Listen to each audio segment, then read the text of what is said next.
감사합니다. 이 맑은 주일 아침 여러분의 얼굴 보니까 해처럼 빛나는 것 같아요. 진심이에요. 감사합니다. 여러분, 믿음은 앞으로 나아가라는 부르심입니다. 나아가야 하는 그 앞은 어느 곳일까요?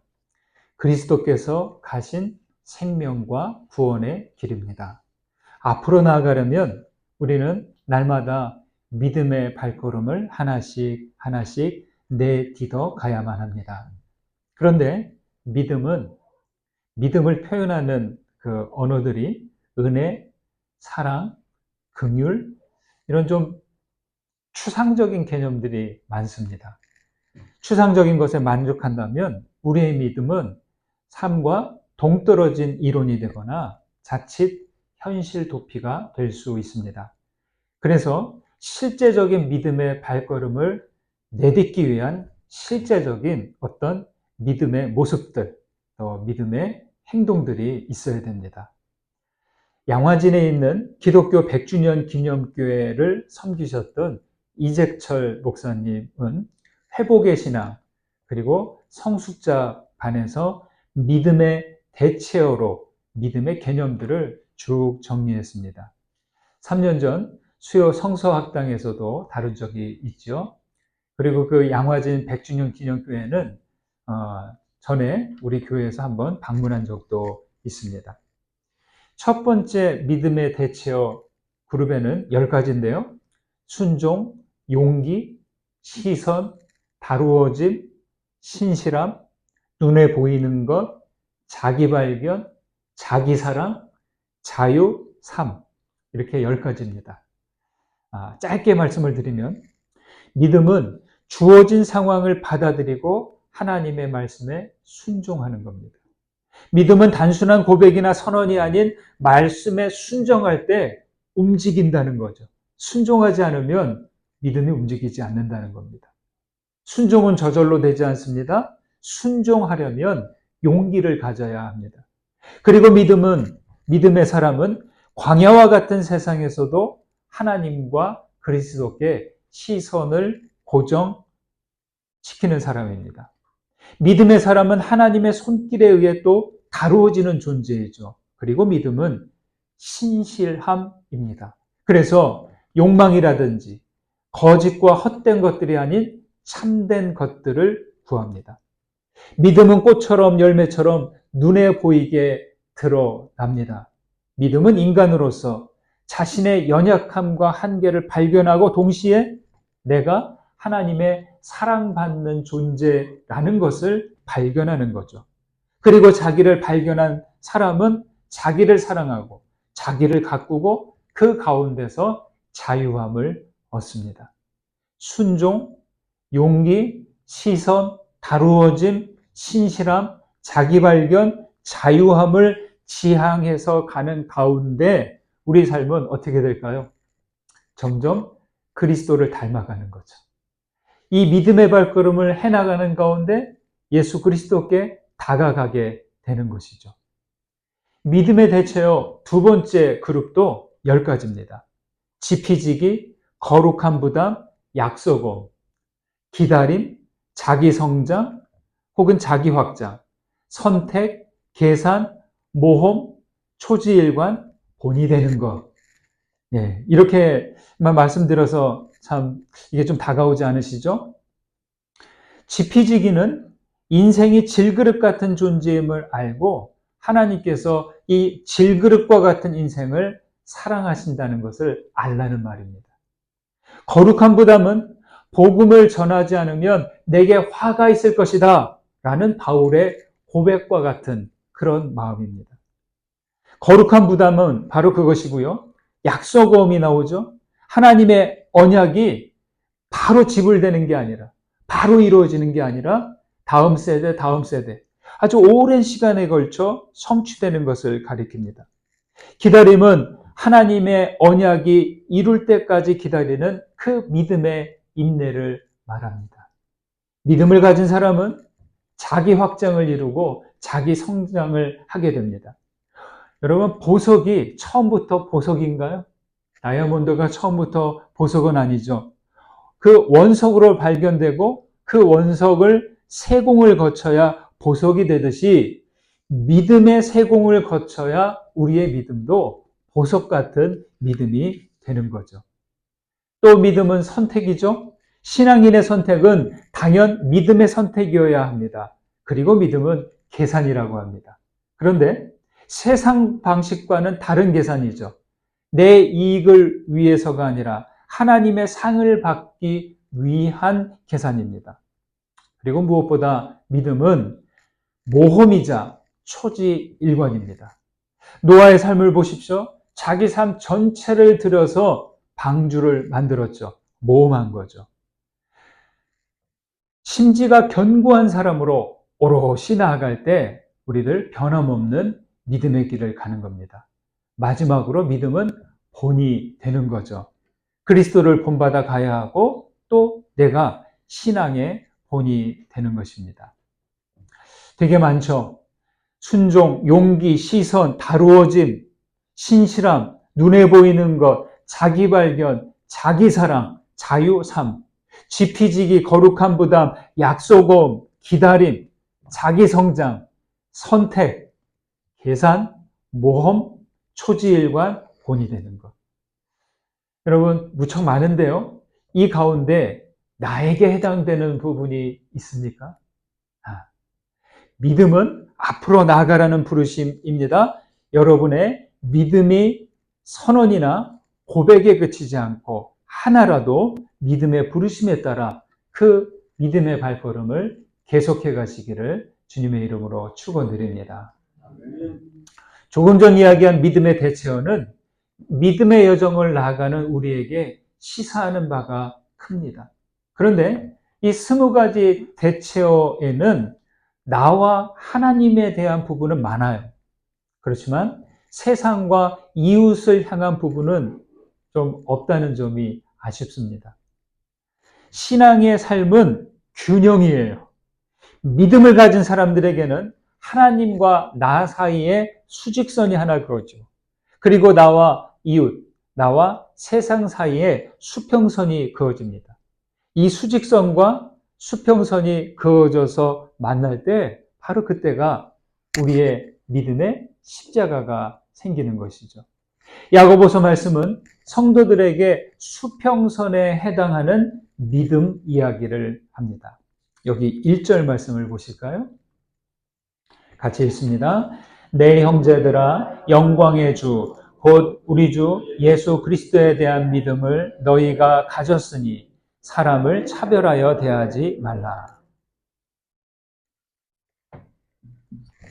예수 그리스도에 대한 믿음을 가졌으니 라고 말하는 즉시 사람을 차별하여 대하지 말라라고 합니다. 왜 이렇게 말했을까요? 이 형제들 사이에는 그렇게 차별하는 일들이 빈번했기 때문일 것입니다. 야고보는 이어서 말합니다. 회당에 사람들이 들어올 때 옷을 잘 차려입고 들어오는 사람과 남루한 옷을 입고 들어오는 가난한 사람들이 있는데 그들을 대하는 태도가 다르다고 여기서 아주 직언합니다. 한 사람에겐 좋은 자리로 안내하고 다른 한 사람에게는 구석자리로 안내하는 것이죠. 앉든지 말든지 있든지 말든지 시선도 안 두고 이렇게 웰컴, 환영도 안 하고 그런 모습으로 대한다는 거죠. 야고보는 이렇게 서로 차별하는 것을 악한 생각의 판단이라고 합니다. 여러분은 어떠세요? 우리들 각자의 모습에 혹시 차별하는 모습은 없는지 생각해 보셨으면 좋겠습니다. 나는 그렇지 않아요 하는데 우리는 나름 그런 부분이 없지 않다는 것이죠. 제가 가진 책 중에 선량한 차별주의자 이런 책이 있어요. 작가는 혐오 표현에 대한 토론회 발표 중에 인권을 가르치는 강사인데요. 무의식적으로 결정장애라는 표현을 했어요. 근데 자기가 토론 중에는 그 이야기를 했는지도 몰라요. 다 끝나고 돌아가는 그 차 안에서 같이 함께 참여했던 한 분이 토론회 때 왜 결정장애라는 표현을 하셨어요? 하고 묻는 거예요. 예. 그 이야기를 알고 자기가 그제서야 이런 표현을 하면 안 되는데 그제서야 알고 당황해서 얼굴이 화끈거렸다는 겁니다. 그러니까 다른 사람도 아니에요. 인권을 가르치는 그런 강사로서 그런 실수를 했으니까 얼굴이 화끈거렸다는 것이죠. 여러분, 무언가에 무슨 장애, 선택 장애 혹은 결정 장애라고 붙이는 것은 부족함과 열등감을 의미하기 때문에 우리는 각별히 주의해야 합니다. 저 또한 이렇게 말해놓고 어느 순간에 무의식적으로 선택 장애, 결정 장애 이런 표현을 할지 모릅니다. 신앙인으로서 차별하지 말아야 하고 외적인 조건으로 판단해서는 안 된다는 것을 잘 압니다. 노골적인 차별을 하는 사람이 있기는 하지만 많은 사람들이 무의식적으로 차별하는 언행이 많습니다. 이런 식으로 말이죠. 조금 전에 말씀드렸듯이 내가 결정장애가 있어. 이게 차별이에요. 그리고 얼굴이 너무 타서 동남아 사람 같아. 혹은 이런 또 표현이 있죠. 여자들이 원래 수학에 약하지 않나? 그러면 아무렇지도 않은데요. 장애인들과 타국인들과 여성들 입장에서는 그것이 자신들을 차별하고 비하하는 말처럼 다가온다는 것이죠. 4절에서는 말합니다. 너희끼리 서로 차별하며 악한 생각으로 판단하는 자가 되는 것이 아니냐라고 말합니다. 네. 너희끼리라고 합니다. 이 너희끼리는 교회 공동체 사람들을 두고 하는 말이에요. 교회 바깥의 사람들을 하는 이야기가 아닙니다. 여러분, 그때나 지금이나 사회가 그래요? 사람을 외모나 능력으로 구분한다는 거죠. 자연스러운 것 같은데요. 그게 좀 우리가 표현하기를 주의해야 됩니다. 그런데 단순한 구분을 넘어 부자와 가난한 자로, 혈연과 지연과 학연으로, 금수저니 흑수저니 하는 식으로 구별합니다. 여러분, 오늘날 우리 한국은 성적 순으로 서열을 정합니다. 학창 시절의 성적 순위를 운명처럼 여기고 평생 가는 걸로 단정합니다. 그리고 거기에 순응합니다. 정말 그래야 할까요? 그래서 예전에 개그 콘서트에서 유명했던 유행어가 있죠. 1등만 생각하는 더러운 세상. 예. 참 우리 세상이 이렇습니다. 유행어는 끝났지만 현실은 그대로라는 것이죠.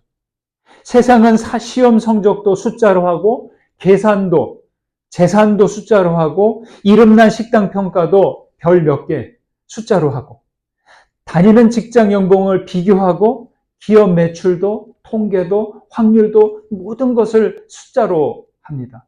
편리하기에 그럴 것입니다. 그런데 아무리 숫자가 편리해도 인간됨과 사람다움 그리고 생명은 결코 숫자로 표시하지 않는다는 것이죠. 안타까운 것은 우리 사회가 이 숫자 아래, 통계와 확률 아래 인간다움과 생명이 무시되고 있다는 사실입니다. 저는 이렇게 숫자로만 표현되는 우리 사회와 인생이 안쓰럽고 씁쓸하기만 합니다. 저희 감리교 목회자이신 고진아 목사님의 시에 이런 제목이 있어요. 천국에는 아라비아 숫자가 없다. 어떤가요? 확 다가오지 않습니까? 저는 하나님 아버지의 나라에는 숫자가 없을 것으로 믿습니다. 대하소설 토지의 작가 박경리 님의 시를 소개합니다. 우리 가까운 원주에 가면 박경리 님의 그 문학공원이 있는데 거기 갔다가 이렇게 거기에 시가 이렇게 써 있는 거를 제가 보고 탁 다가왔어요. 제목 견딜 수 없는 것. 단구동에 이사 온 후 쐐기에 쏘여 팔이 퉁퉁 부은 적이 있었고 돌틈에 땡빛 팔짝팔짝 나를 뛰게 한 적도 있었고 향나무 속에 말벌 때문에 얼굴 반쪽 엉망이 된 적도 있었고 뿐이랴 아카시아 두릅질레도 각기 도끼를 뽑으며 나를 찔러댔다. 뿐이랴 베어놓은 대추나무 끌고 가다가 종아리 부딪혀 피투성이 되던 날 오냐? 너가 나에게 안갚음을 하는구나. 아픔을 그렇게 달래었지만 차마 견딜 수 없는 것은 나보다 못 산다 하여, 나보다 잘 산다 하여, 나보다 잘났다 하여, 나보다 못났다 하여 검이 되고 화살이 되는 그 쾌락의 눈동자 견딜 수가 없었다. 여러분 다가오시죠. 네. 차별과 정죄의 판단들이 칼처럼 찌르고 화살처럼 날아와서 견딜 수 없었다는 거예요. 여러분, 야고보는 차별하는 것을 악한 생각으로 하는 판단이라고 했습니다. 왜 악한 생각이라고 하는 것일까요? 이웃을 판단하는 일이 좀 내가 보기에 불편하고 싫고 눈살을 찌푸리게 할 수는 있어요. 그러나 그것으로 그 사람을 판단하지 말라는 것. 왜? 그것은 판단하는 것은 하나님 자리를 대신하기 때문이죠. 우리는 심판자가 될 수 없다는 거예요. 그것은 이웃사랑의 계명과 함께 하나님 사랑의 계명까지 어기기 때문입니다. 여러분 모든 계명과 말씀과 진리의 그 바탕에는 하나님 사랑과 이웃 사랑이 있습니다. 이 사랑이 없는 계명, 사랑이 없어지면 계명도 무너지게 됩니다. 그 다음 보실까요? 5절 6절을 읽습니다. 5절 6절 함께 읽습니다. 내 사랑하는 형제들아 들을지어다. 하나님이 세상에서 가난한 자를 택하사 믿음에 부요하게 하시고 또 자기를 사랑하는 자들에게 약속하신 나라를 상속으로 받게 하지 아니하셨느냐. 너희는 도리어 가난한 자를 업신 여겼도다. 부자는 너희를 억압하며 법정으로 끌고 가지 아니하느냐.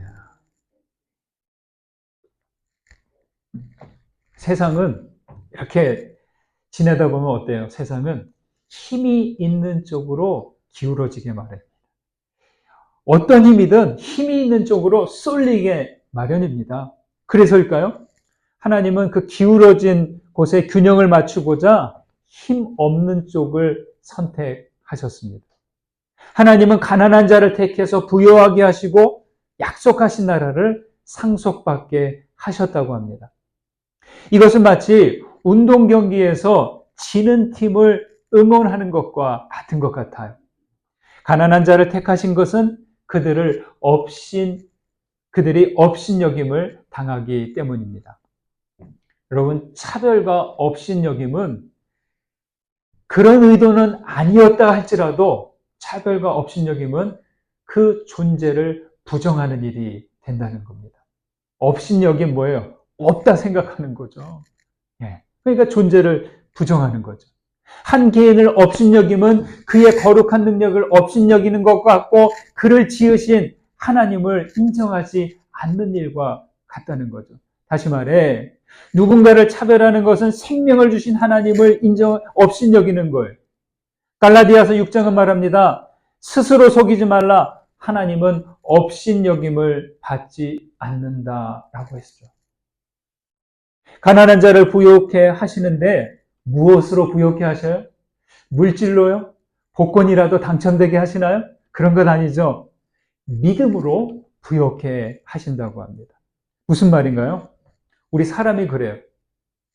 내가 누리는 만큼, 내가 있는 만큼 하나님을 덜 찾게 돼요. 그렇지 않습니까? 내가 부족한 만큼, 없는 만큼, 힘든 만큼 하나님께 구하고 하나님께 다가가는데 내가 누리는 게 예전보다 많아졌어요. 내가 가진 것이 예전부터 많아졌어요. 그럼 어때요? 그만큼 하나님을 덜 찾는 것. 이게 우리 사람의 모습이죠. 반면 없으면 없는 만큼 하나님을 더 간절히 찾기 마련입니다. 그래서 예수님은 심령이 가난한 자는 복이 있나니 천국이 그들의 것이다 라고 하셨습니다.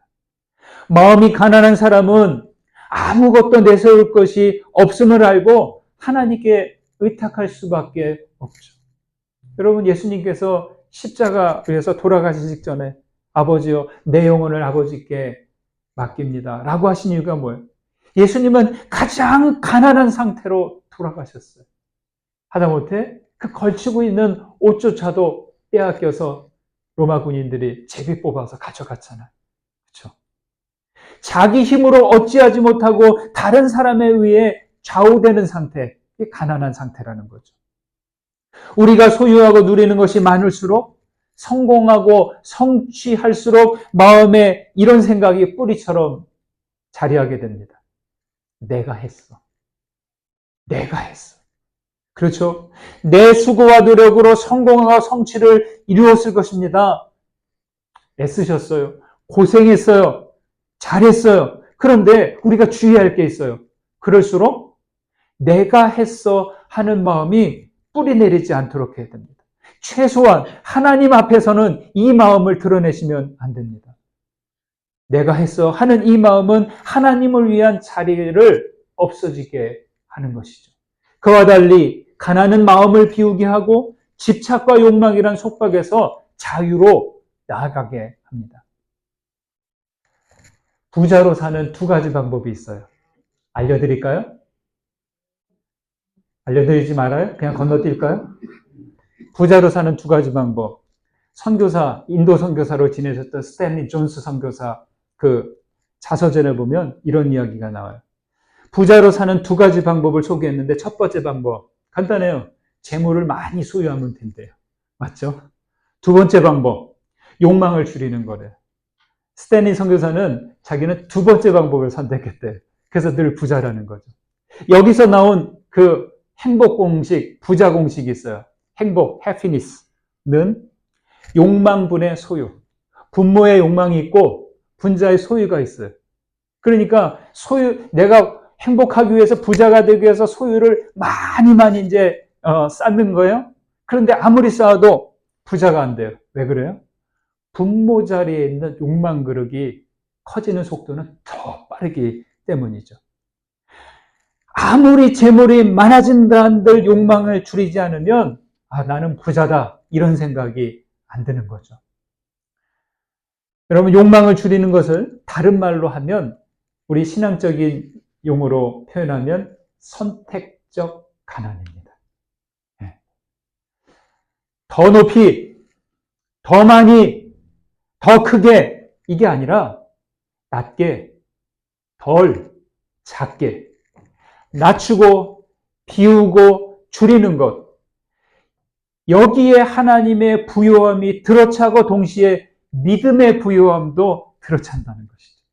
내 욕망 그릇을 크게 하면서 동시에 부요하게 되었다는 것은 이게 동시에 되지 않는다는 겁니다. 여러분, 저와 여러분은 주님께서 약속하신 나라를 상속받았습니다. 믿음의 부요한 그러한 분들이 되시기를 주의 이름으로 축원합니다. 세 번째로 우리 8절과 9절을 보실까요? 같이 읽습니다. 너희가 만일 성경에 기록된 대로 내 이웃 사랑하기를 내 몸과 같이 하라 하신 최고의 법을 지키면 잘하는 것이거니와 만일 너희가 사람을 차별하여 대하면 죄를 짓는 것이니 율법이 너희를 범법자로 정죄하리라.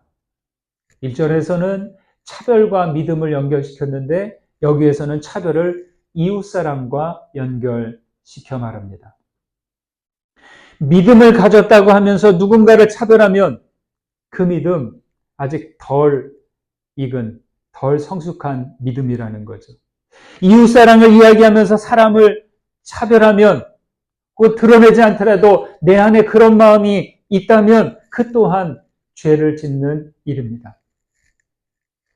여러분, 믿음과 사랑은 결코 혼자서 이어갈 수 없다는 것입니다. 아까도 말씀드렸듯이 율법의 핵심은 수직적으로 하나님을 사랑하는 것이고 또 수평적으로 이웃을 사랑하는 거예요.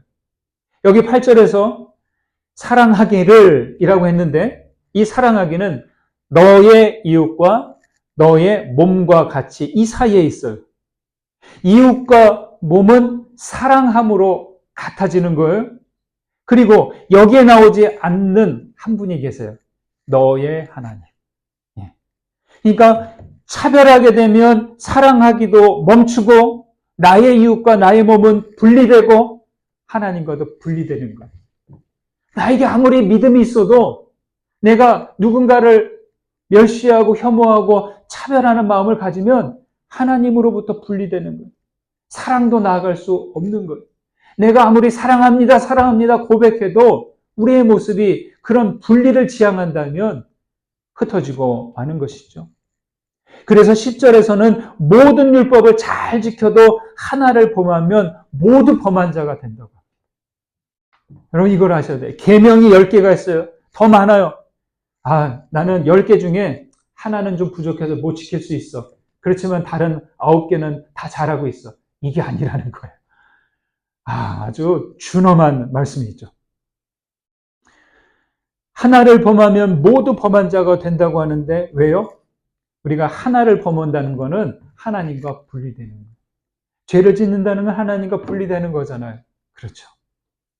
누가복음 10장에서는 율법 교사 한 사람이 예수님을 찾아와 영생에 대해 묻습니다. 예수님은 율법을 어떻게 읽느냐고 다시 되묻죠. 청년이 말합니다. 내 마음을 다하고 목숨을 다하고 뜻을 다하고 힘을 다하여 주 너의 하나님을 사랑하고 또 내 이웃을 내 자신과 같이 사랑하라고 하였나이다. 이렇게 말해요. 그래서 주님이 말씀했죠. 너도 이같이 가서 행하라. 누군가를 사랑하기는 어렵지 않아요. 그냥 사랑하면 되죠. 그런데 다하여 사랑하기, 내 몸처럼 사랑하기, 이건 어려운 거예요. 한 번, 두 번은 사랑하기가 돼요.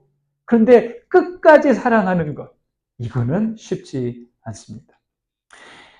타인을 자기 몸처럼 사랑하려면 나를 철저히 포기해야 돼요. 그러니까 어렵죠. 마음, 목숨, 뜻, 힘 다 하면 어떻게 될까요? 다 하면, 나에게 있는 것을 다 하면 그건 내 인생 끝나는 거죠. 그래서 어려운 거예요. 여러분, 하나님 사랑과 이웃 사랑하기를 가볍게 보면 안 됩니다. 다 해야 되기 때문에, 끝까지 해야 되는 거기 때문에 우리는 마음 단단히 먹고 기도하고 하면서 사랑하는 것이죠. 그러나 하나님 사랑과 이웃 사랑에 남김없이 쏟아붓는다면 그거는 죽어도 괜찮지 않을까 여겨집니다. 여러분, 마음과 목숨과 힘과 뜻을 다하여 하나님을 사랑하고 자기 자신과 같이 이웃을 사랑하는 것, 이것이 삶의 이유이고 신앙의 목적입니다. 주님은 율법사에게 내 대답이 옳도다, 이를 행하라, 그러면 살리라 라고 했어요. 그러면 살리라. 이를 행하라, 여기서 끝나지 않고 그러면 살리라. 여러분 따라해 보실까요? 그러면 살리라. 영생은 남기지 않고 다하는 사랑이고 자기 몸처럼 사랑하는 거예요. 그러니까 그렇게 하면 살리라. 그렇게 사랑하면 우리가 영생을 산다는 것이죠. 이렇게 우리는 사랑의 힘을 키워가야 합니다.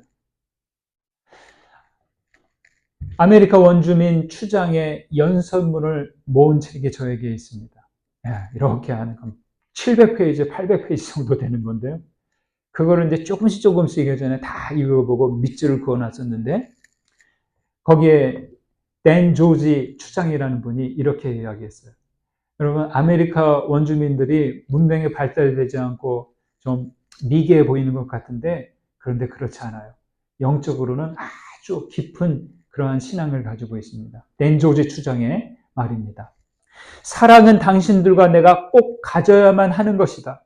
우리의 영혼은 그 사랑의 의지에서 살기 때문이다. 사랑이 없으면 영혼은 허약해지고 쪼그라든다. 사랑이 없으면 자신을 소중히 여기지 않게 된다.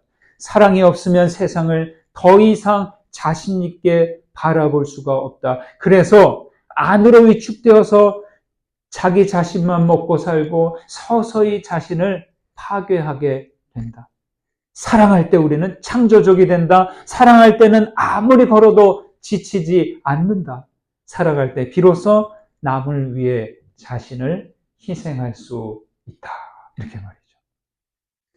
사랑은 여러분, 사랑이 없으면 영혼이 쪼그라든대요.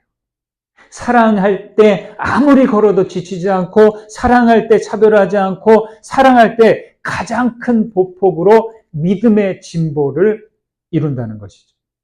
누구든지 이웃을 차별하여 대하지 않기를 바랍니다. 믿음에 부유한 성도들이 되시기 바랍니다. 가장 으뜸 가는 법, 이웃사랑으로 지치지 않는 믿음의 여정을 이어가시기를 주님의 이름으로 축원드립니다. 받은 은혜 생각하면서 거듭의 기도 드리십니다. 말씀 가운데 울림이 되고 깨달아진 것 생각하십시오. 누구든지 이웃을 차별하지 않기를 원합니다. 믿음에 부유한 자녀가 되기를 원합니다. 으뜸 가는 법, 이웃사랑으로 지치지 않는 믿음의 여정을 이어가게 하소서. 우리 함께 기도합니다.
영원하신 하나님, 우리를 믿음의 길로 불러주심에 감사합니다.